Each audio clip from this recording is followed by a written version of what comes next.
양도소득세 중에서 그 일시적 2주택으로 어떤 걸 먼저 팔아야지 비과세 되는지에 대한 걸 아예 그냥 이번에 네 가지로 통째로 정리해 드리도록 하겠습니다. 기존에는 하나씩 있어요. 뭐 상속받았을 때는 어떻게 하고, 동거부양 할까는 어떻게 해야 되고, 혼인인 경우는 어떻게 해야 되고, 농어촌 주택, 그 소위 농가주택이 갑자기 생겼을 때 어떻게 되고, 이런 것들을 따로 제가 설명을 드렸거든요. 그런데 이거를 한번 정리를 해드려야 되겠다 이렇게 생각을 하고 있었는데 오늘이 그날입니다.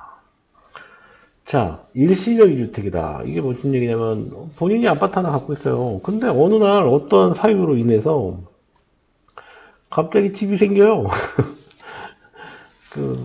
살다 보면 그럴 수가 있죠. 뭐 대표적인 게 이런 거 아닐까요? 저는 그냥 조그만 오피스텔 하나 갖고 있는데 결혼을 하면서 와이프가 아파트를 하나 갖고 왔어요. 얼마나 기특한 일입니까? 그럴 때 합가 이제 소위 결혼으로 혼인으로 부부가 되면 1세대잖아요. 1세대. 근데 1세대인데 갑자기 2주택이 되네요. 그렇죠? 그런 일도 있고. 뭐 시골에 계신 아버지가 농가주택 우리 대대로 넘어오는 그 농가주택 있으니까 이거 가져가라 하면서 증여로 주실 수도 있고. 그렇죠? 뭐 아니면은 뭐 상속받을 수도 있고, 뭐 누가 돌아가셨어요. 상속받을 수도 있고, 내가 원치 않은데 받을 수도 있거든요.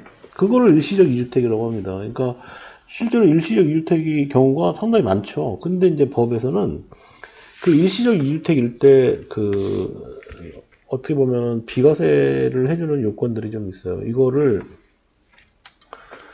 어디 있냐? 155조에 있어요. 155조. 소득세법 시행령 155조. 155조.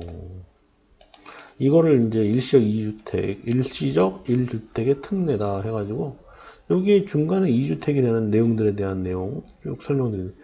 근데 이거를 다 보고 이해하고 이렇게 하려면 어렵잖아요. 그렇죠? 저도 어려워요.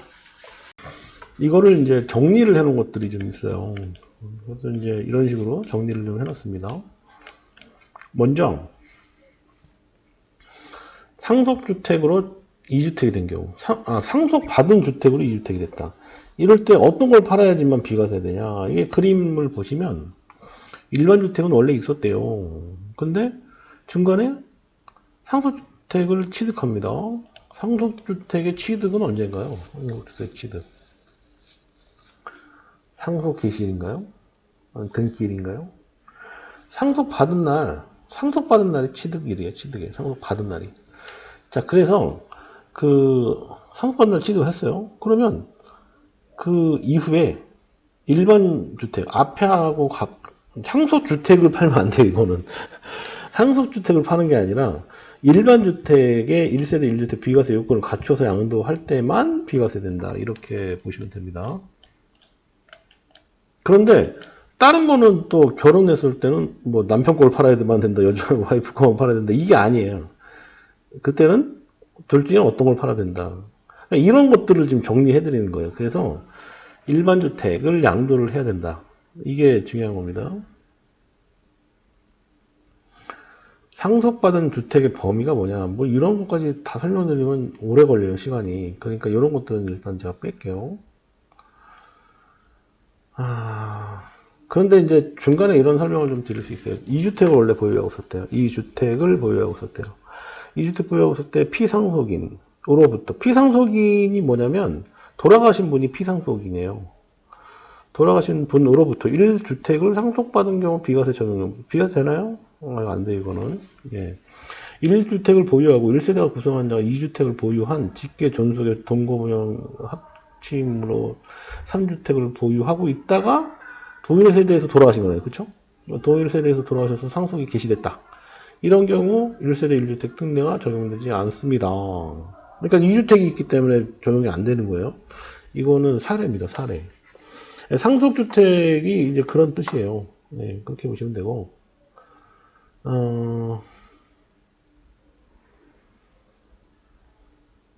공동상속이라는 것도 있는데, 요거는 한번 나중에 제가 한번 다시 이거는 그림을 그려서 방송을 한번 해드릴게요. 요거는 내용이 좀 많아요. 뭐 소수 지분권자 나오고 소수 지분 변동할 때 소유자는 누구지 뭐 이런 거부터 시작해서 일이 많아요. 자, 그 다음에 두 번째는 농어촌 상속주택이에요. 농어촌 상속주택 돌아가셨답니다. 시골에 계신 분이 돌아가셨대요. 그래서 농어촌 주택을 상속받으셨네요. 농어촌 상속주택 요거는 시골에 계신 분이 돌아가셨네요. 그래서 지금 이런 경우에 상속주택을 1주택을 갖고 있는 상태에서 상속주택을 받으신 거예요. 그럴 경우에 어떤 걸 먼저 팔아야 되냐 뭐 이런 얘기잖아요. 농어촌 상속주택 같은 경우에는요, 상속인이 일반 주택을 계속 취득, 양도하더라도 비과세 적용받을 수 있습니다. 참고로 그렇게 하시면 될 것 같아요. 근데 상속주택의 요건이 뭐냐면은, 농어촌 상속주택의 요건이 또 따로 있어요. 요거는, 일단, 이거까지 하면 조금 쪼개야겠지만, 어쨌든, 피상속인이 취득 후 5년 이상 거주하고, 상속인이 상속받은 주택, 수도권 밖 지역의 읍지역 또는 면 지역에 소재하는 주택, 이걸 농어촌 상속주택이라고 보거든요. 그래서 농어촌 상속주택 같은 경우는 상속인이 일반 주택을 계속 취득, 양도하더라도 비과세 적용받을 수 있다, 이 얘기입니다. 그 다음에 시간이 길어지는 관계로, 자, 동고봉양합가라는 게 있어요. 동고봉양합가. 그 배우자의 직계 존속으로서 60세 이상인 사람, 직계 존속의 범위를 얘기하는 거예요. 그 다음에 그 직계 존속 중 어느 한 사람이 60세 미만인 경우, 두 분 중에 한 분이 어쨌든 60세 이상이다 그러면 동고봉양의 요건이 된다 이렇게 보시는 거예요. 근데 이 소위 그 어르신들이 주택을 하나 갖고 있고 그 다음에 자식 세대에서 주택을 갖고 있단 말이에요. 근데 합가를 했어요. 합가. 그러면 그 부모 세대의 주택을 팔아야 하나요? 아니면 자녀 세대의 주택을 팔아야지만 비과세를 받을 수 있나요? 10년 내에 동고봉양의 세대 합가율을 얘기하는 거예요. 이게 전입신고 해야 된다는 얘기죠. 그 날로부터 동고봉양 같은 경우는 두 주택이 이제 일시적으로 두 주택이 되잖아요. 2주택이 되잖아요. 그 일시적 2주택의 기간을 요거는 10년으로 봅니다. 그래서 부모 세대의 주택을 먼저 팔아도 되고 자식 세대, 자녀 세대의 주택을 먼저 팔아도 어떤 걸 먼저 팔아도 비과세 됩니다. 자, 그 다음에 결혼. 제가 4가지 설명드린다 그랬죠? 4가지? 4가지 중에 마지막 결혼으로 2주택이 됐대요. 1세대가 2주택이 되는 경우에 각각 혼인한 날로부터 5년 이내 먼저 양도하는 와이프 거든 남편 거든 먼저 양도하는 거를 1세대 1주택으로 보고 비과세를 적용한다. 자, 여기서 문제. 어떤 걸 먼저 팔까요? 남편 걸 먼저 팔까요? 와이프 걸 먼저 팔까요? 1세대 1주택으로 봐서 비과세 적용한다고 했잖아요.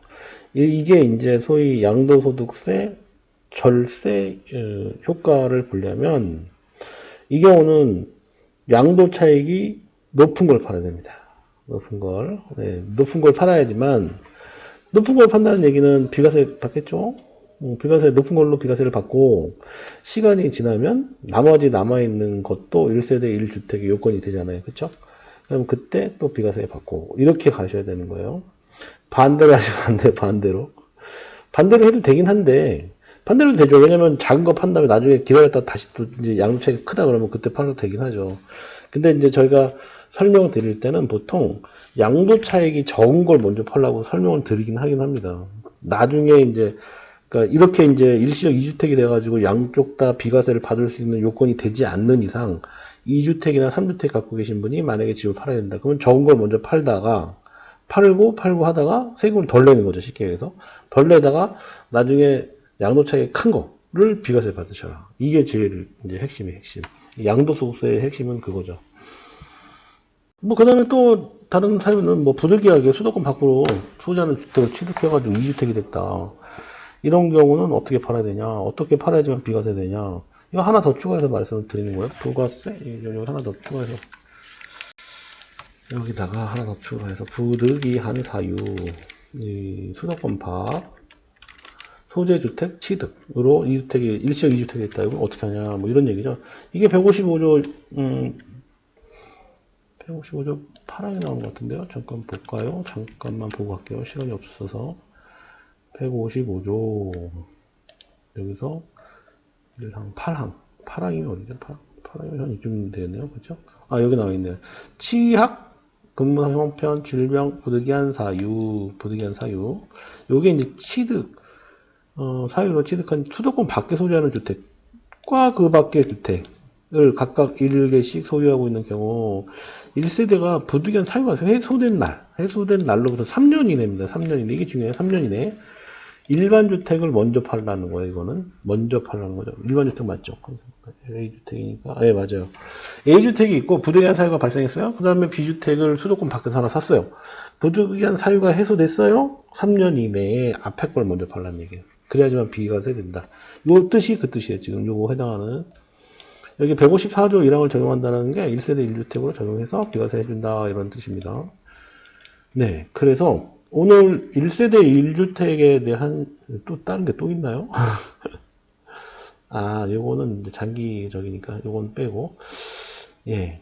그래서 이제 부득이한 사유 또는 여러 가지 상황으로 인해서 일시적 2주택에 대한 거를 한 번에 정리를 해드렸어요. 어떤 걸 먼저 팔아야 되는지 이제 아시겠죠?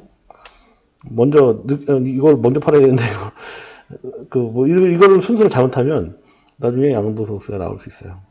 그러면 안 되겠죠? 그래서 그거 맞춰서 팔아야 된다. 이렇게 고민하시면 될 것 같네요. 자, 또 궁금하신 사항은 댓글 남겨주시고요. 고맙습니다.